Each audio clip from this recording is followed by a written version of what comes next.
আজকে আমাদের recipe homemade পনির role.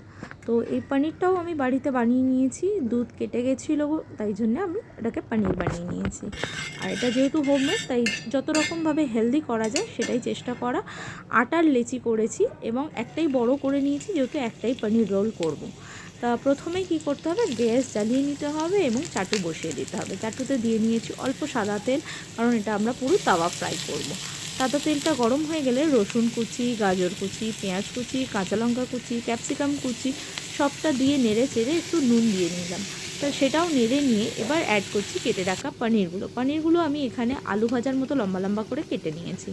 সবটা এখানে আরেকবার নেড়ে চেড়ে শর্টে করে নিয়ে তাতে অ্যাড করব গোলমরিচ গুঁড়ো এবং ভাজা মশলা গুঁড়ো। এই ভাজা মশলাটাও আমার বাড়িতে বানানো। ভাজা মশলায় কী কী থাকছে, বা ধনে, জিরে, একটু মৌরি, গোটা গরম মশলা, সবটা শুকনো খোলায় নেড়ে নিয়ে মিক্সিতে গুঁড়ো করে নিয়েছি। এই মশলাটা গুঁড়ো করে রেখে দিলে 10-15 দিন আরামসে আপনার থেকে যাবে। যে কোনো মাখো মাখো তরকারি বা ঝোলে আপনি একটু একটু দিতে পারেন। এবারে আমার সবজি ও পনির সটে করা হয়ে গেছে, তুলে নিয়েছি। আটার একটা মোটা রুটি বানিয়ে সেঁকে নিয়ে অল্প তেলে ভেজে নিয়েছি। এবার এটাকেই গ্যাস বন্ধ করে তার মাঝখানে দিয়ে দেবো পনিরের যে সবজিটা সটে করে রেখেছি সেটা একটু মোটা করে দেব। তার মধ্যে দিয়ে দেবো টমেটো সস, চিলি সস, একটু গোলমরিচ গুঁড়ো, একটু বিট নুন ও লেবুর রস।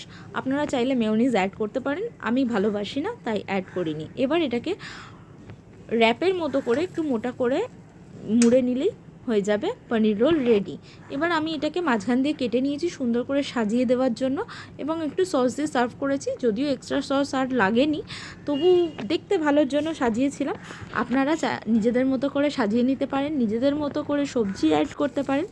খুব সুন্দর খেতে হয়েছে আর সকালে জলখাবার বা সন্ধ্যে জলখাবার জন্য খুব ভালো। ধন্যবাদ।